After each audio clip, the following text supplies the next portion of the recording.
but I wouldn't go without these. Me. That's you there? Yes. The little girl in the middle. Yeah. And your mother's just behind you? Yes. She's a very beautiful woman. You were born in 1937 in Poland. What's your earliest memory? I think I was a very happy child. I adored my mother. I loved my father. My aunt was somebody I was taken to see, and The matriarch, perhaps. yes, and then, but you know, it was quite difficult, I think, for my grandfather, because he came from, I think, Belarus, and he ended up in Wodava looking for a job, and he came back very disturbed, increasingly disturbed about what was happening in the rest of Eastern Europe. And did you have any sense of this? Or were you effectively protected from it at that time? Well, I was a little, probably 2 or 3 when that started. But my father told me, but he said to my grandmother that he thought the family should move. And apparently my grandmother said this was ridiculous, this was scaremongering, and anyway, who's going to come to Wodava, the little town, and what would they want? And as I said, it was a very far-reaching decision, because after the war, only my father and I survived. Everybody else had been murdered. You say everybody else had been murdered. Well, my Uncle Shulka. My Uncle Shulka was deaf and mute. I loved him. Shrugged all the time, spoke with his hands, but that he did find a wife, and they had one child, a little boy called Shlomo. And Shlomo was the brother I never had. But Shlomo, too, was deaf and mute. And so I was brought up in a family where half the time everybody spoke with their hands. So anything odd never really struck me as that odd. And Shlomo, when I lost Shlomo, I never forgave myself. So let's rewind slightly. The Nazis then occupy Poland. And I know this sounds like a really silly question, but how did things change at that point? What happened is gradually the German started coming into Wodava, the soldiers. And suddenly there was the curfew. And suddenly my grandfather couldn't trade. And suddenly you had to wear a mark. How old were you then? So I was probably 6. But you knew something wasn't right. Oh, you know. You know when you go into hiding suddenly. I remember suddenly my father and mother and I, with family split up, going into hiding because they heard there was going to be an action, which was a roundup. And the strange thing is that I didn't question it.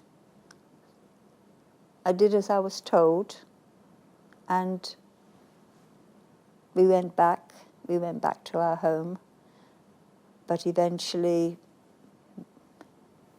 Your luck ran out? Our luck ran out, yes. We were told we were given an hour to pack whatever we needed to pack. There was going to be 2 camps built near us. One was in Sobibor, and the other one was going to be in a small village called Adampol. I suddenly realized many years later that I didn't like silver birches, because silver birches were on the way that we walked from Wodava to Adampol. I always knew when somebody was coming. I had a sense of what wasn't right. And I remember that one particular day, Shlomo and I were doing something outside the house. And I heard a noise, and I saw the little jeeps coming. He couldn't hear and he couldn't speak. So I took his hand, and he knew that if I tugged him, he had to come. Because by this time, Malka was dead. My uncle was dead as well. You were looking after him? Pardon? You were looking after him then? I was looking after him. I grabbed his hand and I pulled it so he knew he had to come. And we ran into the nearest barn. And I did what we'd done maybe 2 or 3 times before. I ran down to the middle of it and dived into the straw. There were always lots and lots of straw there.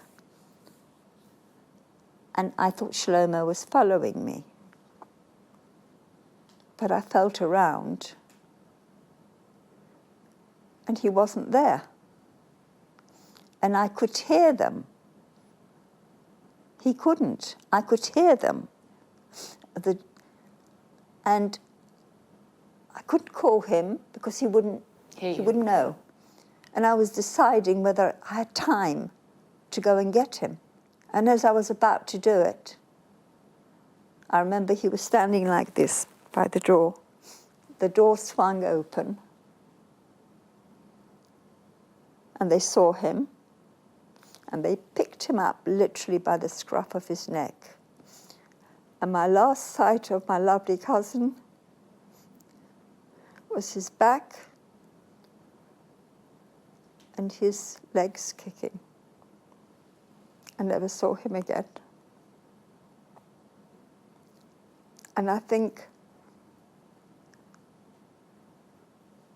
in a funny way, that's when the war reached me, because it wasn't comfortable and it wasn't nice sleeping. My mother used to sleep. They had nice things like there'd be a space for 3. So my mother always slept in the middle so that I slept next to her. And suddenly I wasn't sleeping next to my mother.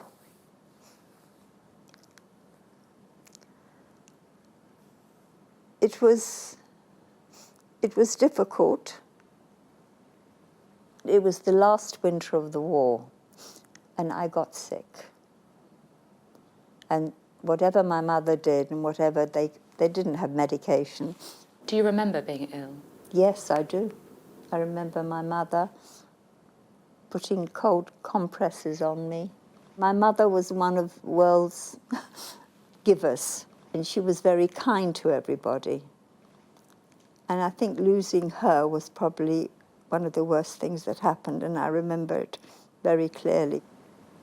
Sometime during the night, I think because I was restless too, there was a tap-tap on a window, on the side, small little side window. I always remembered it. I found it when I went back the side. And my mother sat up and listened, and there it was again. So she got up and she opened the window. I asked my father, and he said, yes, that's exactly what he said. It was a very quick conversation. He said, Haya, you must come. Tomorrow there's an action. So he warned your mother? Yes. And she said, I can't. Hanechka's not well.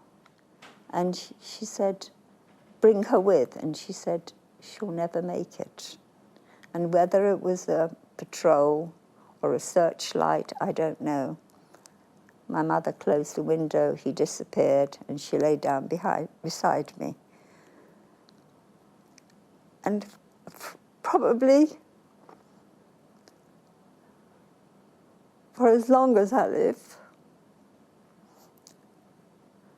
I will always wonder how she got through that night, how she made the decision she made, and was it right? I might have survived without her there. And if I didn't, they were young enough to have other children. But she lay down beside me, and we tried to sleep. And very early that morning, there were the usual sounds of the Einsatzgruppen. Jeeps, they always came from outside. Jeeps, yelling, screaming, roundups. And we were just lying there. And then suddenly there was a whack on the door. And my mother, with great dignity, got on her knees, took me in her arms, gave me a hug, a kiss,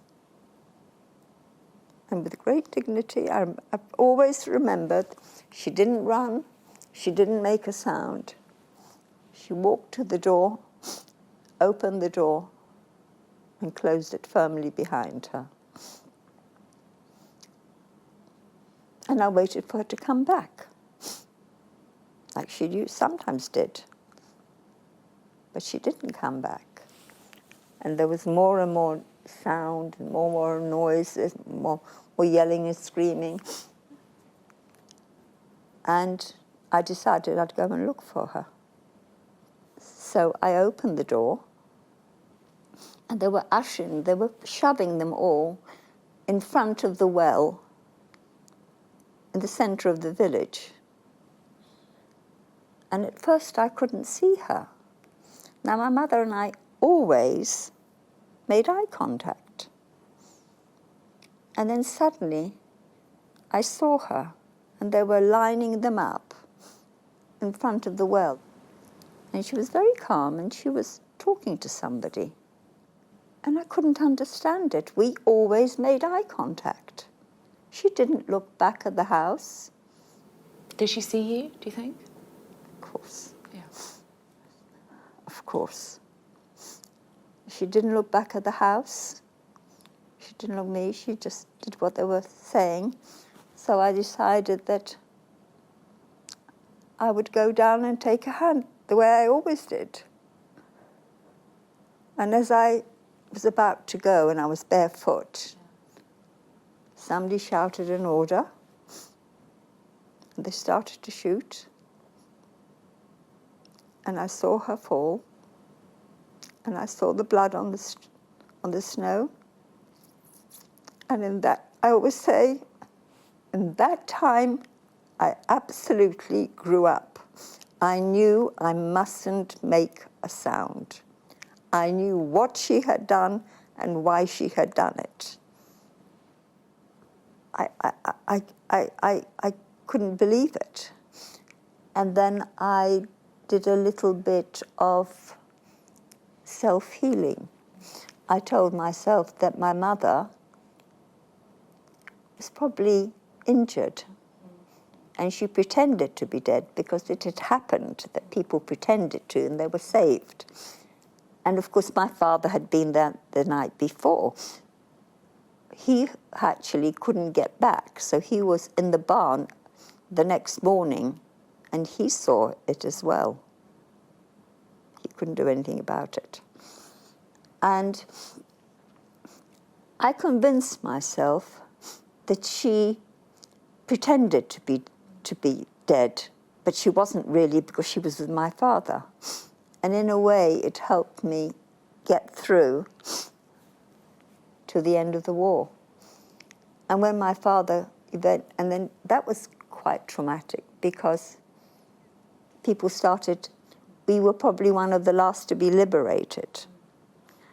And people started coming out of the woods where they were hiding. There were lots of people living and hiding in the woods. But no one came for me. And then suddenly one day, there he was. There was my father. Dirty, skinny, but my father. He got hold of me. He laughed, he cried, he cuddled me. But by this time, I was so into the fact that he had come to save her. I said to him, after all that, I said, "Where's Mama?" Does she still believe she might be alive? So he said, "Hanechka, Mama's not coming back. Mama died. You saw it. I said, no, no, no, no. You were there, you took her. He said, no, Hanechka, she died. And I remember him shaking me, because apparently for a couple of hours I didn't utter one sound. And he thought that the curse of the deaf and the mute might have got to me. And eventually I did start talking about it. It's extraordinary to meet you as you are now and to hear what happened to you. It's kind of almost kind of awe-inspiring in some ways. You know, your mother would be so proud of you as well, and she I think obviously so. made such a sacrifice. But And it's my revenge. It's actually my revenge for her and everybody else. and you speak of your story as well, don't you, through the Holocaust Education Trust in schools, and you tell it. Yes, yes. And, you know, they always, every now and again you get, I think I told you, the kids said, do you tell your story because you hate the Germans? And I said, no, I tell my story because I care for you. And beware of people who promise you the world and actually don't. So, you know, make your own judgments. Look at the book, not its cover. Well, we thank you so much for telling your story. Thank you.